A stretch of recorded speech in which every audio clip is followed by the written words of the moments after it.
Kia ora mai tātai. Denise Roach. Tēnā koe, Mr. Speaker. Tēnā koe. Ki ngā tangata whenua o te tau ihu te rā, ki Ngāti Apa ki te rā, Ngāti Kuia, Rangitāne o Wairau, Ngāti Kuata, Ngāti Rārua, Ngāti Tama ki tau ihu, te Atiawa o te waka o Maui, me Ngāti Tua Rangatira. Tēnā koutou, tēnā koutou, tēnā koutou katoa. It's my privilege to rise to speak to this bill, and it is a privilege to be a representative in this House when these settlements are being brought here to enshrine them in the history books and in the legislation of our country, Aotearoa, New Zealand.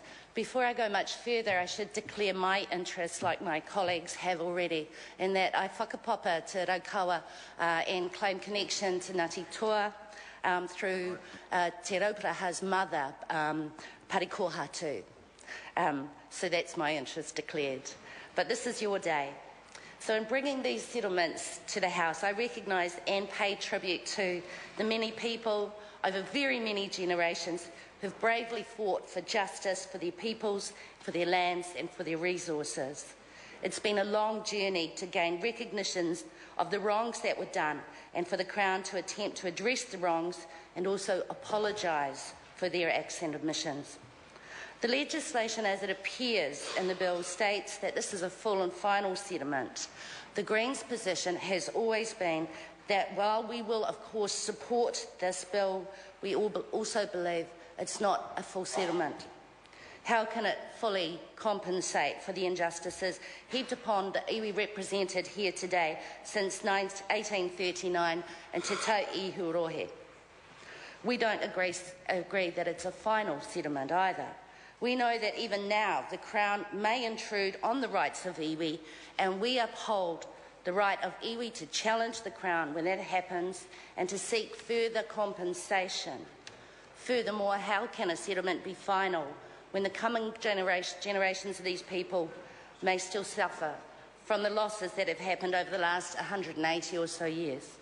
And how can this be a full and final settlement when we know that this is a Crown-driven process, that the Crown really determines who is recognised and who is not?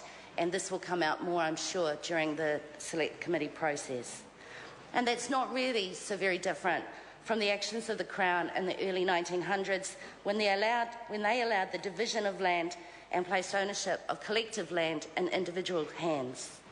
This stance is not to undermine in any way the enormous amount of work that has gone into getting these settlements to this place. However, the Greens must state clearly that we maintain that this is a deal. It's come with much blood, sweat and tears, and we must never underestimate its importance. And we certainly do not undervalue the worth of the Crown's apologies. And I acknowledge the Minister and his staff and the staff of the Office of the Treaty of Settlements and their work in delivering a full apology to the peoples of these iwi. Even so, the settlement is a deal. It's the best that could be negotiated at its time, and the settlement deeds themselves say that they could never possibly compensate for the full costs of the losses suffered. As others have already mentioned, these settlements include financial and commercial redress. For Ngāti Tamaki Te Tau Ihu, for example, that amounts to just over $12 million, and other amounts for the other iwi. And it frequently saddens me that many New Zealanders, and indeed some parties in this House, see settlements as some kind of largesse from the Crown, that somehow these settlements are undeserved. Sadly, a lot of people in New Zealand do not know our history. Most people in New Zealand do not visit the website of the Office of the Treaty of Settlements and read the historical accounts that have been painstakingly researched, and they're included in the deeds of settlement. The details I've found can be harrowing to read. They must have been far more harrowing to have lived through as these iwi have. For those who gripe about the financial redress, they need to bear in mind that this government bailed out a South Island finance company to the tune of $12 billion, and that finance company didn't even lose their names of their places or their land. The impacts of the losses have been huge. This is an excerpt from Ngāti Rārua settlement about the socio-economic impacts and cultural loss. By the late 19th century, Ngāti Rārua had retained interest in the Nelson Tents estate, including the occupied tents at Motueka, a handful of Mohua reserves and the Waido district reserves.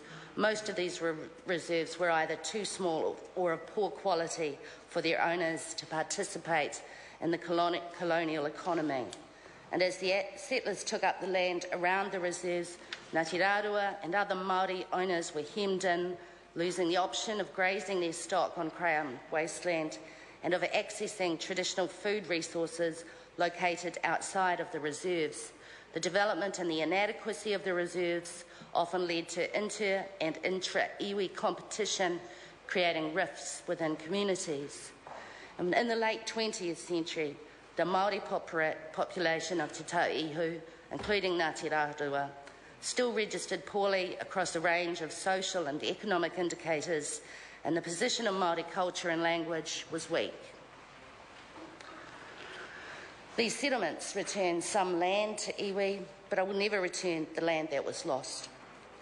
They do provide for cultural redress, and some of that redress includes vesting land and returning wāhi tapu, overlaying classifications in some areas, the recognition of the particular cultural, spiritual, historical and traditional association that iwi have with some significant areas, deeds of recognition of iwi in relation to areas of DOC-managed land, and the changing of some names to their original names and some unnamed areas being granted their original names.